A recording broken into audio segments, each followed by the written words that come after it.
Bharat ইউরেনিয়ামের deal কানাডার সাথে প্রায় $2 বিলিয়ন সাইন করে নিল। কিন্তু ইরানের কাছে আছে কিন্তু হাইপারসনিক মিসাইল, যেটা শব্দের থেকেও বহু গুণ বেশি বেগে ছোটে। তাকে খুব একটা রেডার কিন্তু জেনারেলি ট্র্যাক করে বা যেটা বলে ডিসেপশন করতে পারে না। তো আমেরিকা ইসরায়েল কিন্তু এই যুদ্ধে জিততে বাধ্য, এই নিয়ে আর কোনো দ্বিমত নেই। কিন্তু ইরানের কি কি ক্ষতি করতে পারে, লাস্ট 24 আওয়ার্সে কি কি ক্ষতি করেছে আমেরিকা। ইরানে সুপ্রিম লিডার আয়াতুল্লাহ খামেনি তার এলিমিনেশন, যে তাকে শ্রদ্ধা জানাবার জন্য যে অন্ত্যেষ্টিক্রিয়া আমরা যেটা বলি হিন্দুদের, তার বাবার মৃত্যুর পর ইসরায়েল পরিষ্কার বলছে he is our target for our next elimination, এরপর আমরা একে পৃথিবী থেকে সরিয়ে দেবো। ভারত যে জায়গায় দাঁড়িয়ে আছে আজকের দিনে যুদ্ধের ব্যাপারে, তারা জানেন যে ভারতবর্ষে কিন্তু এই যুদ্ধের স্ট্যান্ড পয়েন্ট হচ্ছে no stand point, we are with peace. কারণ ইসরায়েলও কিন্তু সমপরিমাণে অ্যাটাক কিন্তু লেবাননে করছে, খুব ডিস্ট্রাকটিভ অ্যাটাক করছে, হোটেলে অ্যাটাক করছে, পাবলিক প্লেসে অ্যাটাক করছে, স্কুলে অ্যাটাক করছে। মানছে না যে কোনটা মিলিটারি বেস বা কোনো সেই দেশের এনার্জি শক্তি আছে, এসব কিচ্ছু মানছে না। I want peace, I will bring peace, and I will stop all kinds of war in the world.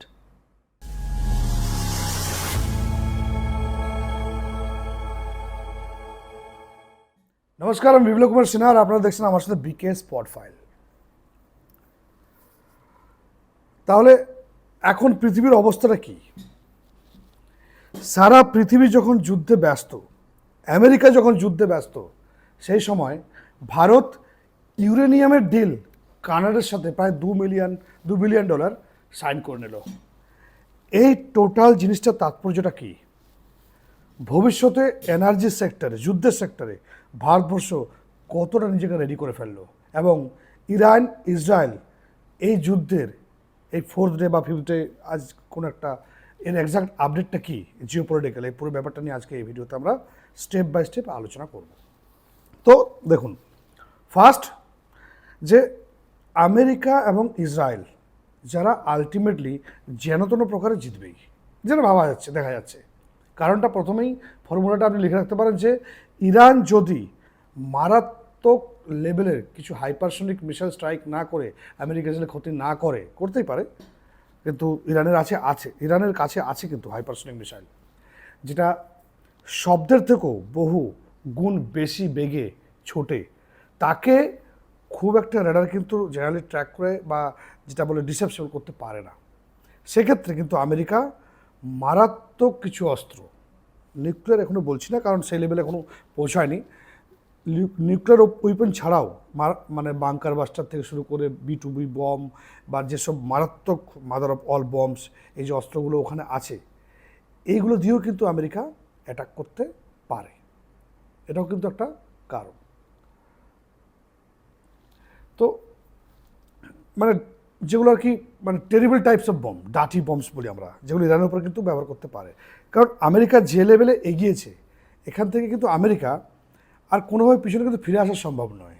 কেন নয়? কারণ একটাই কারণ, যে ডোনাল্ড ট্রাম্প এই ব্যক্তিটি সারা পৃথিবীতে তাহলে এত বেইজ্জত হতে হবে, এবং তার ঘরেও আমেরিকার বসে নিজের মাটিতে আমেরিকাতেও যেভাবে ওর সম্মান বা পপুলারিটি ডাউন হয়েছে, সেটা আরও বিধ্বস্ত হয়ে যাবে। আর 2 নম্বর, আমেরিকা হলো কি সুপার পাওয়ার, তাহলে ভবিষ্যতে কিন্তু আমেরিকাকে পৃথিবীর মানুষ আর সুপার পাওয়ার বলে গণ্য করবে না। এই কারণগুলো কিন্তু হয় না একটা সময় যে তুমি 2 পা এগিয়ে গিয়ে আর পিছুতে পারবে না, এমন একটা সিচুয়েশন কিন্তু হয়ে দাঁড়িয়েছে। তাই আমেরিকা সেই দেশ যারা নিউক্লিয়ার বোম ফেলেছিল কিন্তু জাপানের ওপর, তাহলে তারা মানবিকতার পরোয়া করে না। যখন নিজেদের পিঠ দেওয়ালে ঠেকে যায়, তখন তারা যে কোনো জিনিস কিন্তু করতে পারে। তাই ইরান যদি এক্সট্রিম কোনো লেভেলে যায়, তাহলে আমেরিকার কিন্তু অ্যাকশন আরও বেশি কিছু বলে হতে পারে। তো আমেরিকা ইসরায়েল কিন্তু এই যুদ্ধে জিততে বাধ্য, এই নিয়ে আর কোনো দ্বিমত নেই। কিন্তু ইরানের কি কি ক্ষতি করতে পারে, লাস্ট 24 আওয়ার্সে কী কী ক্ষতি করেছে আমেরিকা, যেটা কনফার্ম হলো, প্রথম যেটা কনফার্ম হয়েছে, যে একটা কনফার্ম নিউজ, যে মানে মানে পরপর কী কী ইরানের ক্ষতি করেছে। যেমন ইরানের ওয়ারশিপ যেটা শ্রীলঙ্কার পাশে ছিল, সেই ওয়ারশিপসে কিন্তু ধ্বংস করে দিয়েছে, মানে সেটা ডুবে যাচ্ছে একদম কনফার্মড। এই ওয়ারশিপটা পুরো ডুবিয়ে দিচ্ছে, কারণ ইউএসের সাবমেরিনটাও কিন্তু ইন্ডিয়ান ওশিয়ানে চলে এসছে এবং তারা দাপিয়ে বেড়াচ্ছে, আর সাবমেরিনকে ট্র্যাক করা কিন্তু কোনোভাবে সম্ভব ছিল না। তো ইরানের যে নেভেল শক্তি, যেটা নৌবাহিনী শক্তি আর কি, সেটা আস্তে আস্তে কিন্তু ডিটোরিয়েট করছে। তাও মানে শেষ মুহূর্ত যে ইরান যে মরণ কামড় দিচ্ছে সেটাও কিন্তু কম না। সেকেন্ড, ইউএস টোটাল 2000 টার্গেট মানে ইরানের মধ্যে অ্যাটাক করেছে বিভিন্ন জায়গায়, প্রিসিশন টার্গেট, মানে একদম প্রিসিশন জায়গায় টার্গেট করেছে। এয়ার ডিফেন্স সিস্টেম, সরকারি বড় বড় অফিস, ডেটা সেন্টার, যেখানে মিলিটারি ইম্পর্টেন্ট আলোচনা হয়েছে বা ডিসকাশন হয় সেই সমস্ত বিল্ডিং মিসাইলে সব ধ্বংস করে দিয়েছে বা ড্রোনের সাহায্যে, বা ফাইটার জেট দিয়েও আবার অ্যাটাক করেছে। থার্ড যেটা হলো যে ইরানে সুপ্রিম লিডার আয়াতুল্লাহ খামেনি, তার এলিমিনেশন, যে তাকে শ্রদ্ধা জানাবার জন্য যে অন্ত্যেষ্টিক্রিয়া আমরা যেটা বলি হিন্দুদের, সেরকম যে রিচুয়ালসটা, ইরানের যে রিচুয়ালস আছে ধর্মীয় বিশ্বাস অনুযায়ী, সেইটা হওয়ার কথা ছিল আজকে। সেই সময় ওনার ছেলে মুস্তাফা যে খামেনি ছিলেন, মানে যদি নামটা ভুল না করি, তাকে ইরানের পরবর্তী সুপ্রিম লিডার হিসেবে প্লেস করা হচ্ছে ইরানের তরফ থেকে। একটা দেশ তার সুপ্রিম লিডারকে চুজ করছে, সেই সময় বুকের পাটা কাকে বলে দেখুন। টার্গেট ফর এলিমিনেশনস, মানে ইরান কী করলো, ওই দেশের সুপ্রিম লিডারকেও নিয়োজিত হচ্ছে। তার বাবার মৃত্যুর পর ইসরায়েল পরিষ্কার বলছে he is our target for our next elimination, মানে এরপর আমরা একে পৃথিবী থেকে সরিয়ে দেবো, ক্লিয়ার করে দেবো। তো ইসরায়েল প্ল্যানটা পুরো ক্লিয়ার, যে এদের যে খামেনির যে লিডারশিপ স্টেপগুলো আছে সেগুলো সব শেষ করে দেবো। তো এই যে 5th ডেতে যে ওয়ারটা আজকে চলছে, আলটিমেটলি ইউএস এবং ইসরায়েল জিততে কতদিন সময় লাগতে পারে, যেটা মানুষের মনে একটা সন্দেহ যে এই যুদ্ধটা শেষ কবে হবে, বা কী কী নোংরা খেলা খেলে এই যুদ্ধটা কত তাড়াতাড়ি সম্ভব শেষ হয়। এটা কিন্তু ডিফেন্সের বিভিন্ন নিরাপত্তা বিষয় মানে যারা বিশেষজ্ঞ তারা কিন্তু আলোচনা করছে, কারণ এটার মতো একটা জীবন্ত কেস স্টাডি বা লার্নিং জানলে কিন্তু খুব কম পাওয়া যায়, যে কোন দেশ কতটা অবধি যেতে পারে, আর কে কাকে হেল্প করছে, কে কাকে সাহায্য করছে, ডাইরেক্টলি ইনডাইরেক্টলি। এটাই আমাদের এবার দেখতে হবে যে ইরানের ফাইটটা, দেখুন আমরা ভারতবাসী হিসাবে এইটুকু তো বুদ্ধিমান, মানে বুদ্ধিমান দুনিয়াতে চলে এসেছি 2026-এ, যে আপনি তো বলতে পারেন যে সবাই তো 2026-এ বাস করে না, কিন্তু আমরা 2026 এসে আজকে যে দাঁড়িয়ে, মানে ভারত যে জায়গায় দাঁড়িয়ে আছে আজকের দিনে, মানে যুদ্ধের ব্যাপারে তারা জানেন যে ভারতবর্ষে কিন্তু এই যুদ্ধের স্ট্যান্ড পয়েন্ট হচ্ছে no stand point, we are with peace. Peace আসুক, পিস কীভাবে আসবে সেটা আমরা কী করে জানবো, এখানে আমাদের না লেনাদেনা ভাই না। হ্যাঁ, আমাদের একটা এখন লক্ষ্য যে ইরানে বা মিডল ইস্ট কান্ট্রিতে যে সমস্ত লোকরা আটকে আছে তাদেরকে রেস্কিউ করা, আর গ্যাস ফুয়েল এনার্জি মানে গ্যাস তেল এগুলো নিয়ে আমরা কীভাবে পাবো, আমাদের দেশের যে এত কনজিউমার্স আছে তাদেরকে কীভাবে আমরা প্রোটেক্ট দেবো সেটা নিয়ে স্ট্যান্ড পয়েন্ট আছে, আর এটাই স্ট্যান্ড পয়েন্ট উচিত। এবার আমরা অবজারভার হিসাবে যেগুলো দেখব যে ইরান কি মারাত্মক রকম ফাইট দিচ্ছে ভাই, এখান থেকে লার্নিংটা কী, মানে ভবিষ্যতের যে ওয়ার স্ট্র্যাটেজিতে এই লার্নিংটা আপনার কী হতে পারে।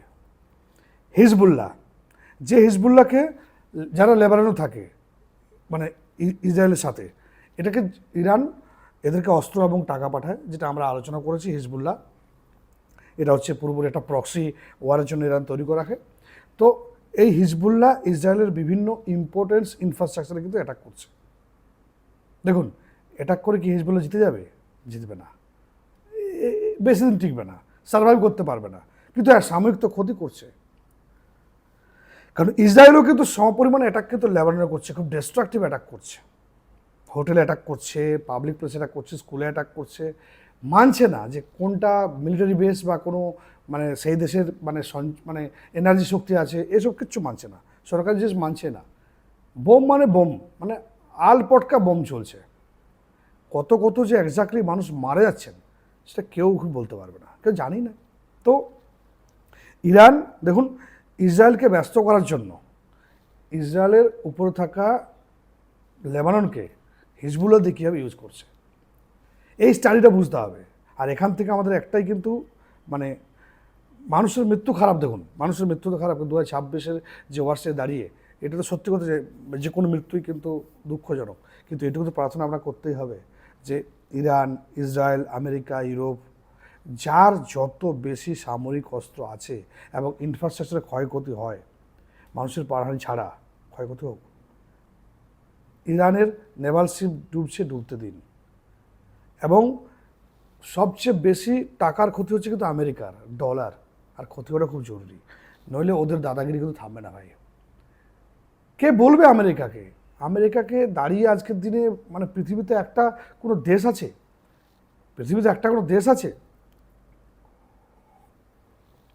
যে আমেরিকার চোখে চোখ রেখে কথা বলবে, রাশিয়ার চোখে চোখ রেখে কথা বলবে? কেউ নেই। আজকে আমেরিকা যে পরিমাণ অস্ত্র খরচা করছে, যে পুরো মিলিয়ন মিলিয়ন ডলার একটা একটা মিসাইল ফাটিয়ে খরচা করছে, ভাবুন সেই দেশের ইকোনমি কি ডাউন হচ্ছে না?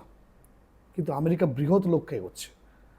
আমেরিকার লক্ষ্যটা কিন্তু বৃহৎ এবং মানে খুব স্পষ্ট, সুদূর প্রসারী বলতে পারেন, যে ভবিষ্যতে আমরা এই মানে যতগুলো যুদ্ধে যে পরিমাণ টাকা খরচা করছি, সেটা কিন্তু ভবিষ্যতে আমাদেরকে তুলে নিতে হবে, যাতে আমেরিকার সাধারণ মানুষ সেই রিসেশন থেকে বাঁচতে থাকে। তো আমেরিকার এই ফিল্ডটা আসা উচিত যে আমেরিকার কিন্তু তারা ভগবান নয়, বা তারাও মানে মানে দে আর নট অলমাইটি। এটাকে বোঝাবার জন্য কিন্তু কিছু দেশকে এগিয়ে আসতে হবে, নাহলে কিন্তু যা নয় তাই শুরু হয় বস। তো এমন অবস্থায় একটা কথাই বলার, যে 4 জন আমেরিকান সোলজারও মারা যাচ্ছে, ইরানে মানুষ লোক মারা যাচ্ছে, আমেরিকার এতগুলো ঘাঁটি বেস বিভিন্ন দেশের জায়গায় 15টা দেশে, সেইগুলো নষ্ট হচ্ছে, তার ক্ষয়ক্ষতি হচ্ছে। এই সব নিয়ে কিন্তু এটা দেখা যাক যে এই যুদ্ধের শেষটা কোথায়।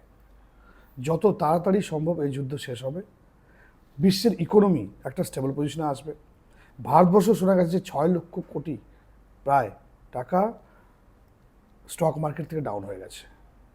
আপনি ভাবুন তো, তেল যদি না আসে, আমরা শুনছি 25 দিনের স্টক আছে, আমরা শুনছি যে 25 দিনের স্টক আছে পুরো ভারতবর্ষে তেলের, অসংশোধনীয় তেল 25 দিনের স্টক আছে।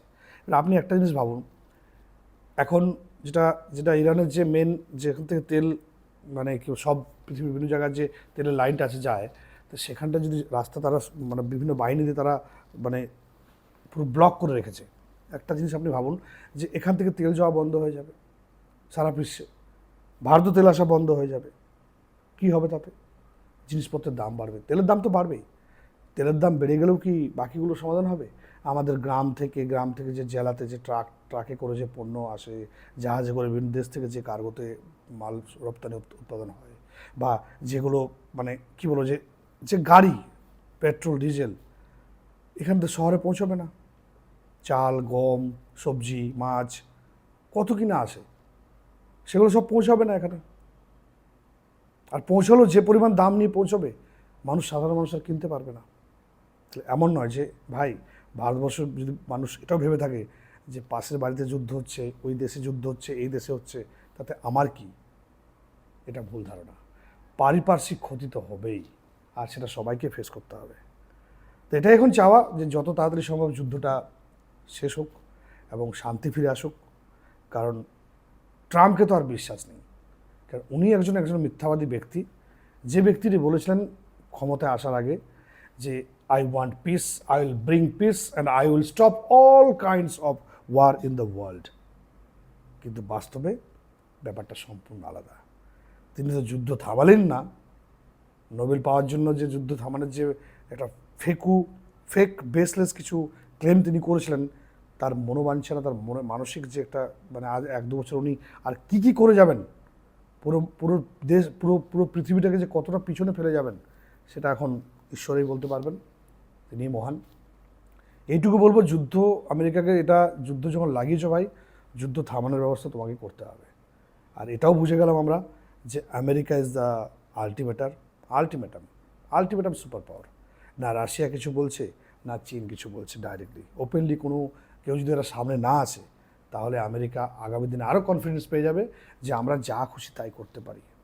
ভারতবর্ষের প্রধানমন্ত্রী কী ভাবছেন তিনিই জানেন। আমাদের কোনো স্ট্যান্ড নেই, আমরা পিস চাই, সেটাই বলছি, এটাও ঠিক। অপোজিশনরা বলছে খামেনির মৃত্যু নিয়ে পার্লামেন্টে ডিবেট করতে হবে, এটাও ঠিক। কেনই বা ডিবেট করব? তার মৃত্যু নিয়ে আমরা ডিবেট করতে যাব কেন?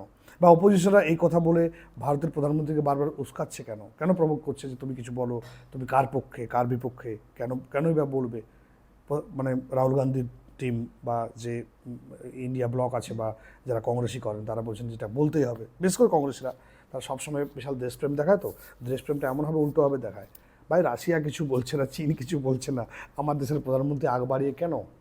সে আমাদের একটা বাংলায় কথায় আছে, আয় বাস কেন ঝাড়ে তুই আমার, আর বললাম না আপনি বাকিটা বুঝে যান। তো এইসব করতে কোনো লাভ নেই।